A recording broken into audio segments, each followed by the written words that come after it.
I think I'd like to do just a short little review of what Jeff began last week. So if somebody wants to read the first few verses of the Gospel of John, that would be good. Just the first five. Does someone want to volunteer? I got it. In the beginning was the Word was with God, and the Word was God. He was in the beginning with God.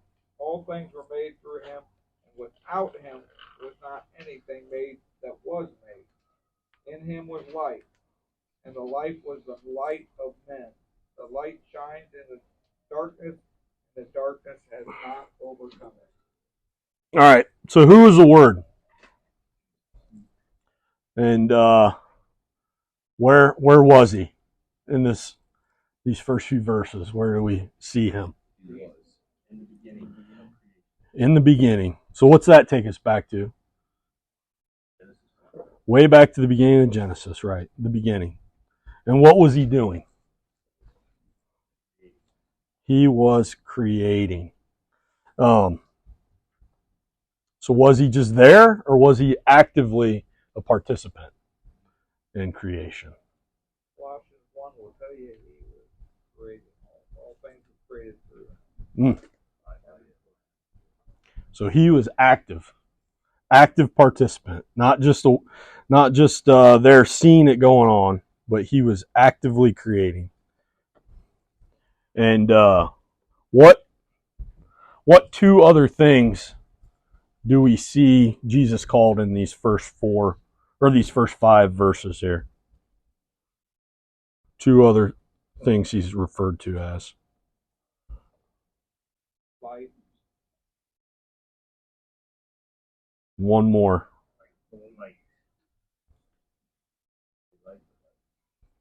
True light. Is there a false light? Oh. Yes, there is. So It says Satan appears as an angel of light. you said light, and did somebody else get the other one? I'm sorry, I was playing on my phone. Sorry. Life and light. All right, and what does the light do?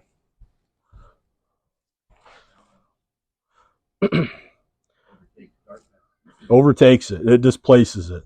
All right. So we're all caught up from last week then.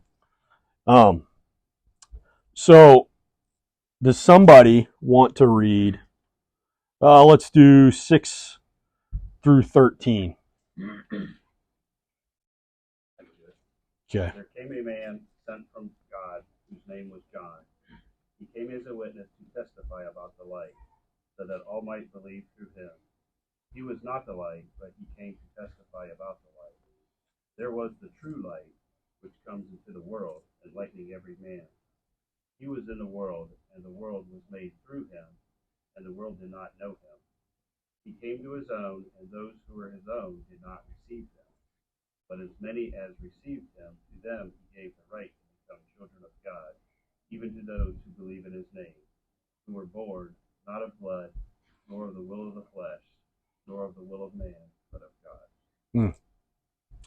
So in verse 6 it says there was a man having been sent from God whose name was John. That's the guy that wrote this book, right? No? This is a different John. So who was the John that wrote the book? Nope.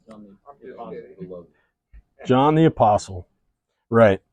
And in verse 7, it says, referring to about John the Baptist, it says he came as a witness to bear witness about the light, so that all might believe through him. What does that mean? Believe through him, that term, that phrase.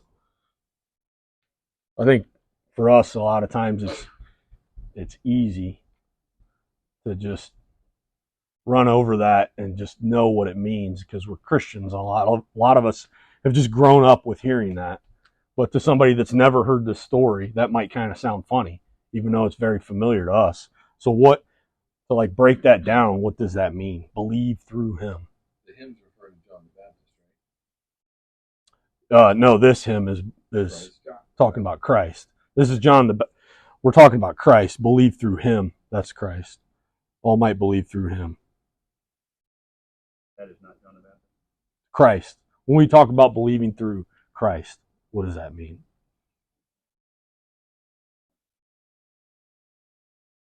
Believing in who he is and what he's done. So what does believe mean? Believe, Yeah. trust, and obey. What about word starts with F? Faith. Right. Have faith because of. Okay. You can use a lot of words there: trust, faith, belief. They all Mhm. come out to the same thing. You're trusting in God's message, the gospel message. Mm. I think they're interchangeable, something like that. If we jump down to verse 11, it says his own. There's that term, his own. In verse 11, I'll read it. It says, he came to what was his own, talking about Christ, his own, and those who were his own did not receive him. So what does that mean? His own. Talking about the Jews rejecting. And even in the first part there, his own, could be referring to the world as a whole. Since he was what at the beginning? What was he doing? Creating them. He created.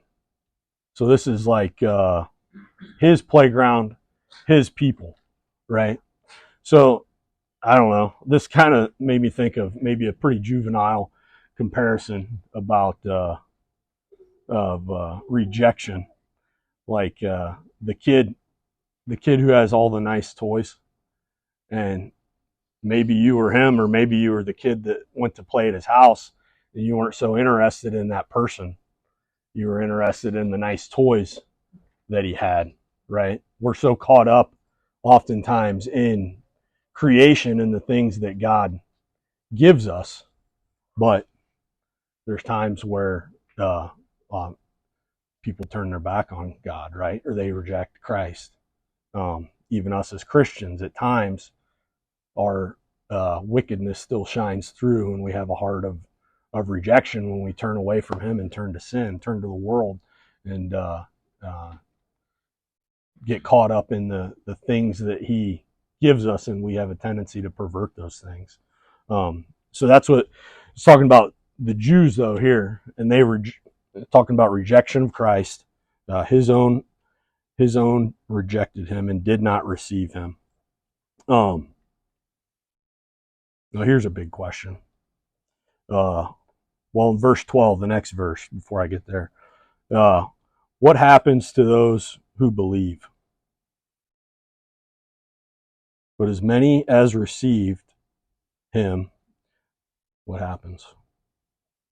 Become the children of God. Power. And why, if we now have the right to those who believe, who have faith in,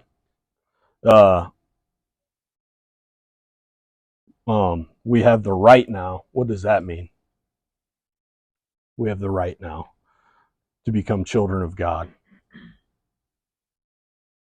Makes me think that we can go into the presence of God now because we're justified. I guess that's why I think we're able to be with him because we appear blameless And through Christ. And who gives us the right?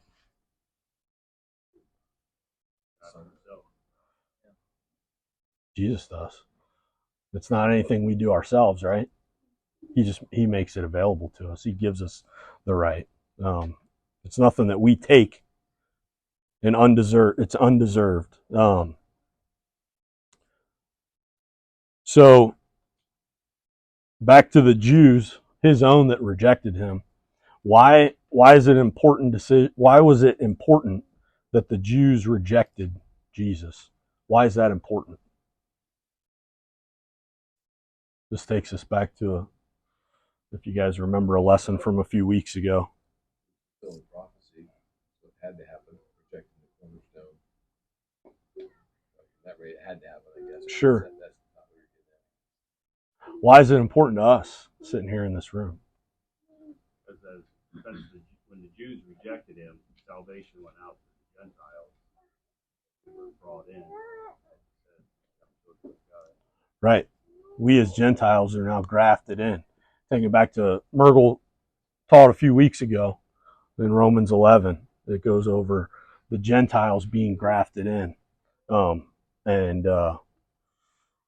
So thankfully for us that the Jews did reject him, even though that's a tragedy in and of itself, right?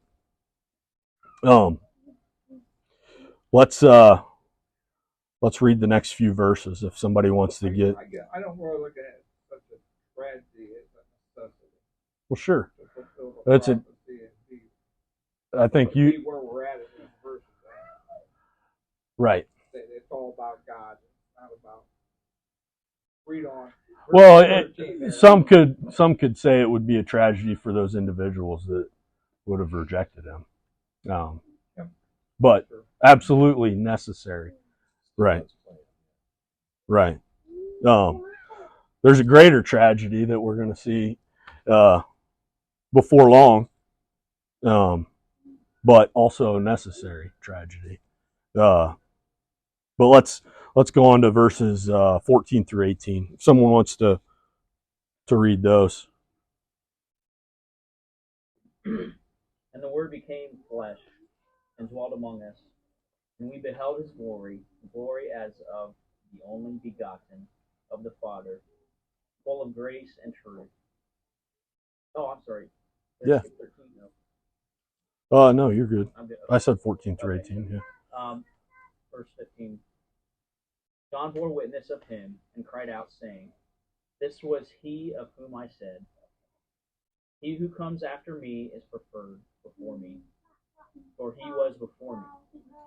And of his fullness we have all received, and grace for grace. For the law was given through Moses, but grace and truth came through Jesus Christ. No one has seen God at any time. The only begotten Son, who is in the bosom of the Father, he has declared it. So why is it important that God became flesh, that the Word became flesh?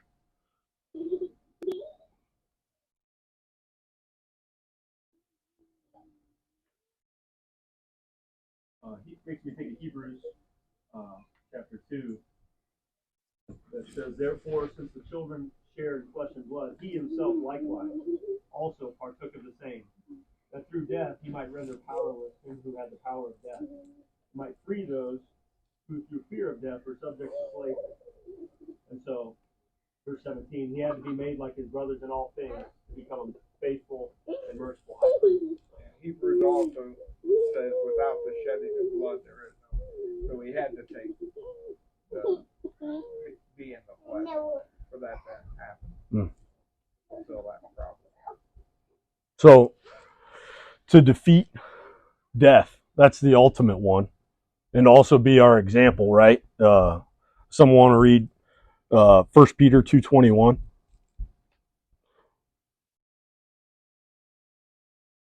And then somebody else just get Mark 8:31. I'll have you read that one in a minute. 2:21. Yep. 1 Peter 2:21. Mm-hmm. For to this you've been called, because Christ also suffered for you, leaving you an example, so that you might follow in his steps. Prior to that, Christ was tempted, just as we're tempted, right?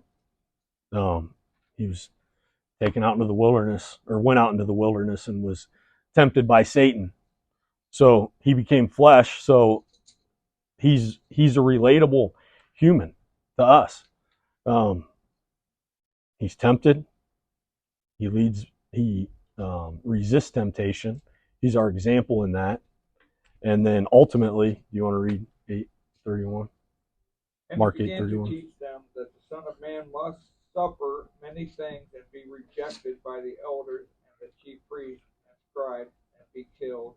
And after that, 3 days rise again. Must. That was a word in there. Must. That had to happen.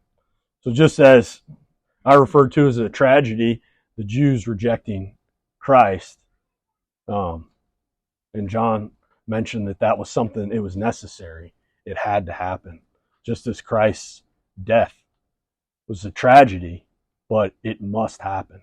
This is necessary, right? It's necessary for him to die to then defeat death. And all that is part of God's plan to make himself available to us, right? Yeah, I like when you use words like must, and because God's plan is unwaverable. There's only one plan. It's a perfect plan. You hear too many people, and when they discuss these things, using the word if. Well, if are no ifs with God. Must, and he does it. All that he purposes, he accomplishes. From our perspective, at times there are a lot of ifs, but not from God's perspective, right?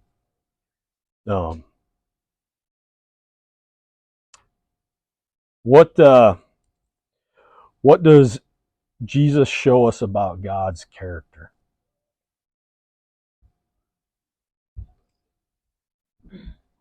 Maybe take a peek at verse 17.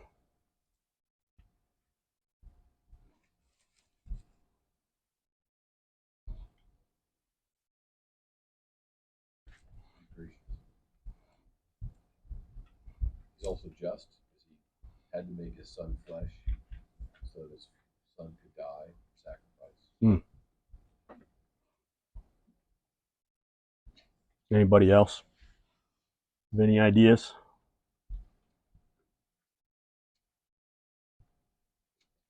Demonstrated grace of God in Christ's life. That's how God demonstrated that He was gracious, offered His Son. Christ is the embodiment of truth and grace to us, right? Not that was never shown in the Old Testament. I mean, think of how gracious God was to the nation of Israel over and over and over again. But here is Christ in the flesh, the embodiment of grace and truth on display for all of us to see and behold, right? But later in John, he says, if you've seen me, you've seen the Father. Right? So how does Jesus show unity between the Old and New Testaments?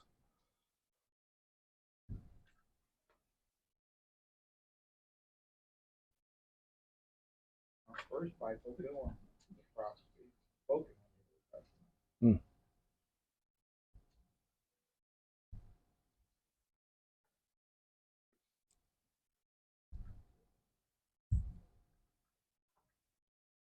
What was your question? How does Christ show unity between the Old and New Testaments? Does anybody else have any other thoughts? I mean, John probably got the main one there. We could spend quite a bit of time on that. Yeah, this is like a common thread here. I guess if he's gonna make a contrast in 17, he says, "I am grace and truth, not for the law was given to Moses, but I came through grace and truth." If you make a contrast with something, it's got to be compared with something else. So he's comparing the way it was in the Old Testament with Moses and the law, and that he's different than that. He's coming with grace and truth. So right, it's unity in the contrast that he's making with the way that it was. And I think Mergel taught the lesson of comparing Christ and Moses. So we see the law given through Moses, and then we see the true and better Moses and the fulfillment of all these Old Testament prophecies, not just with Moses, but with all these other men that we see in the Old Testament coming to fulfillment ultimately in Christ. And it just to be the first verse of this, or the first few verses of this book, just begin to tie everything together. In the beginning, and then in the beginning was the Word, right? And takes it all the way back to Genesis. I mean, when you, like verse 17, it says, "For the law was given to Moses, grace and truth were realized through Jesus Christ." So there was no grace in the law. The law was either obey and live, disobey or die. Cut and dry. You know? So there was no really grace in the law.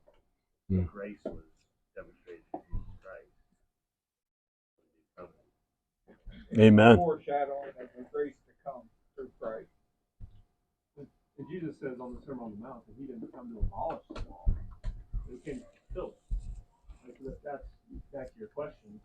What's the unity between Moses and the law? And Christ and grace and truth. Well, he fulfills the law. He became the righteousness for us, right? That the law required. And he fulfilled that. Therefore the law goes away, it passes away, it's done. It was brought to its end in Jesus. And now grace and truth reigns through the Spirit, through him. You can tie a bow on that because it's come to fulfillment ultimately in I always Christ. looked at it, piggyback on that he fulfilled the demands of the law, which was perfection. That's where we're at with the cross. Right, that none of us could do. Only Christ. And verse 13, going back to that, tells you that not by blood. Being Jewish ain't going to save you.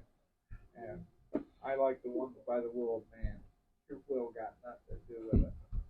Other than God changes your will to see his truth and understand your sin and trust in Christ for that. I've always loved that verse. When I first started reading after I got saved, when I hit verse 12 and 13 of John 1, it didn't have anything to do with me. Other than I was a recipient of grace we were talking about now. Awesome. So why do you think John the Baptist had to come? Prophecy again. No prophecy. All right, what prophecy is that? Anybody know off the top of their head? I didn't. I had to look it up. 40, because I read it this morning. Yeah, well, let's hear it. You want to read it? You want to read it? 43 through 6. Tom got the syllabus, I guess. Comfort, oh, comfort my people, says your God. Speak kindly to Jerusalem and call out to her. Oh, I'm sorry, 3 through 6? Yeah, 43 through 6. I was starting at 1. A voice is calling clear. A voice is calling, clear the way for the Lord in the wilderness. Make smooth in the desert a highway for our God. Let every valley be lifted up and every mountain and hill be made low. And let the rough ground become a plain, and the rugged terrain a broad valley. Then the glory of the Lord will be revealed, and all flesh will see it together. For the mouth of the Lord has spoken. A voice says, call out. Then he answered, what shall I call? All flesh is grass, and all its loveliness is like the flower of the field. The grass withers, the flower fades away, when the breath of the Lord blows upon it. Surely the people are grass. What am I reading through? Oh, you passed it, but that's good. It still goes together. It's Yeah. all good. Yep. Read on. Well, let's read 19 through 28 back in John chapter 1. Does someone want to tackle those for us? I will. 19 through 28. And this is the testimony of John when the Jews sent priests and Levites from Jerusalem to ask him, who are you? John the Baptist, right? He confessed and did not deny, but confessed, I am not the Christ. They asked him, what then? Are you Elijah? He said, I am not. Are you the prophet? And he answered, no. So they said to him, who are you? We need to give an answer to those who sent us. What do you say about yourself? He said, I'm the voice of one crying out in the wilderness, make straight the way of the Lord, as the prophet Isaiah said. Yeah, go on to 28. Now they'd been sent from the Pharisees, that is the Levites and the priests. They asked him, "Why are you baptizing? You're neither the Christ nor Elijah nor the prophet." John answered them, "I baptize with water, but among you stands one you do not know, even he who comes after me, the strap of whose sandal I am not worthy to untie." These things took place in Bethany, across the Jordan, where John was baptized. So John's fulfilling prophecy, but is that, I mean, what are some other reasons that could possibly be why John came? I think it's also grace that God sent a warning, not a warning, but an alarm or something. Just, here's the Messiah. He's coming right after me. Mm-hmm. Basically, a precursor rather than just the Messiah coming. It's a wake up call or whatever you want to call it. Just or a marker, I guess. Mm-hmm. So if you see the one who's coming, then it's the one after him that's the Messiah. But they missed, a lot of them missed it. But Right, but not all of them. Not all of them. Yeah. So John being there and being a witness to what was to come after him, it is preparing people's hearts, right? Warning, almost kind of like a tornado siren. Something's coming that you're going to have to do something about, right? There's something serious is about to happen that's going to change the world forever, right? And I'm here to speak about him. I mean, before Christ came, God was silent for 400 years. Then Christ comes, and like it says in verse 3 or verse 7 and 8 that John came to be a witness, to be a testimony. Mm-hmm. So God was silent for 400 years, and now God's speaking again, like it says in last days. Mm-hmm. I think that is precursor. He's called the forerunner. He come before Christ. I think it was a validation of when Christ actually got here, to what he was saying was true. In fulfillment of the prophecy that we just read in Isaiah. I also thought this was interesting. Just what John's out there witnessing about things to come, right? The one greater to come after him. And what happens? Who shows up? Who shows up to inquire? The Pharisees, The authorities. Right. So why do you think they started snooping around? Do they felt threatened, maybe? Mm. Someone that's more powerful than them that might take over. I don't know. They should have been looking for the Messiah and knew the scriptures. Yeah, they did. Probably better than anybody at the time, word for word anyway. Maybe it was their conscience was telling them that, or they almost knew they were, maybe not knew they were wrong about it, but their conscience was saying the real Messiah might undo what you're doing here. Mm-hmm. Might straighten things out, and they didn't want to lose that authority or that power. They were expecting the Messiah to come in all of his glory and bring this big, great kingdom with him, visual kingdom. Correct me if I'm wrong here, but so when someone announced him coming and he came as he did, they were playing devil's advocate. I question him, and Jesus, the way he. I think that's why many of them rejected Christ. Well, they were hardened, first of all, by God. But second of all, their expectation of what the kingdom was is not the way Jesus explained it. It's not the way the apostles explained it. Right? We know that now. We have these scriptures. We see it. But in their day, they're looking for all those literal fulfillments of this earthly kingdom. And so when Jesus comes and John the Baptist and all these other guys that are proclaiming the kingdom is here, they're rejecting that because I don't see it. Yeah, what kingdom? They're a lot of them are expecting the overthrow of the Roman government, right. the Roman the Roman dictator that was head over him, you know. Glorious like in David's day, probably. Mhm. Power. He even said, "My kingdom's not of this earth." That had to upset a lot of people. Plus, he was eating with sinners and, you know, doing things that surely they never envisioned the Messiah to want, this great Messiah. So it just threw them all off. I don't want to sidetrack the whole other debate, but I think it's why a lot of Christians look like first century Jews.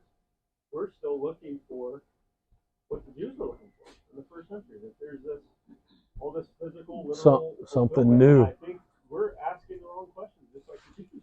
We're looking for the wrong thing. Something new and shiny Right. to come, but It's already here. it's already here, right? You guys talking about the Amil Mill sort of controversy? Yeah, I mean, just when we read the Old Testament in the way that it was meant to be read by the Jews, it did look like there needed to be all these literal fulfillments, the literal temple, and the literal throne that Jesus was sitting, all of that. And when we get to the New Testament, they quote those things and say, "It's here now. Because you're the temple.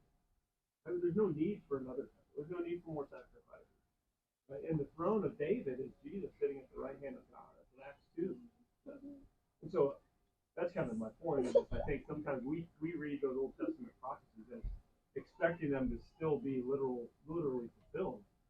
When the reality is Jesus says, his kingdom is out of this world, his kingdom is here, it's now, it's in your midst, and it's not going to come with warfare and all the things that they expected, like the kingdom used to be. David's kingdom was let's overthrow the Gentile nations and cast them out by the sword. Where we know the kingdom of the gospel is heart to heart, individual to individual. We take the nations by those means. Suffering and sacrifice are encompassed in that. They didn't envision all that. Yeah, they thought all that would come to an end because, like we just mentioned, they were under the boot of the Roman Empire, and they were looking, as oftentimes we do, they were looking for something to make them more comfortable, right? But I mean, I think about how much of a shock that was, and this is a whole new way to view the kingdom. Right? They didn't have the New Testament to explain the kingdom. It's in their face. It's being proclaimed differently. I could see why they were a little confused, to not have the New Testament to understand how it was being fulfilled. It makes sense. Imagine reading, or imagine experiencing this, or even just reading this for the first time and having no knowledge of what, because we haven't even gotten there. We've spoken about the Messiah, right? But I'm going to leave that for next week, where the introduction of Jesus, where John recognizes him. But to just start this, like, I kind of thought of just our perspective is not one from like beginning to end. Like, this might sound stupid, but my favorite movie, Shawshank Redemption. And when I never got to experience it just for the first time because I was a little kid when it came out and it probably wasn't appropriate for me. But then as I was like in junior high and high school, it was always on TBS or TNT or USA or whatever, and you just see different scenes.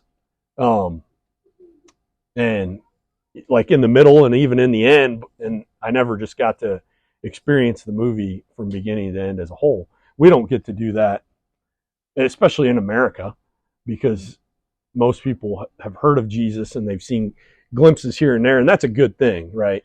But for somebody that's never heard the name of Christ today, that's never had access to a Bible or went to church with their friend when they were a little kid, maybe, somebody in, a different country, more than likely, a third world country in the jungles of South America somewhere, or maybe even in some,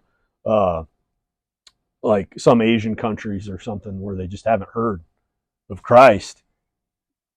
or the Jews at this time to get in the beginning was the Word, and then start going back to Genesis. And this is all just unfolding in real time for the Jews, and they don't have the glimpses of the things to come like we do, like we get to see.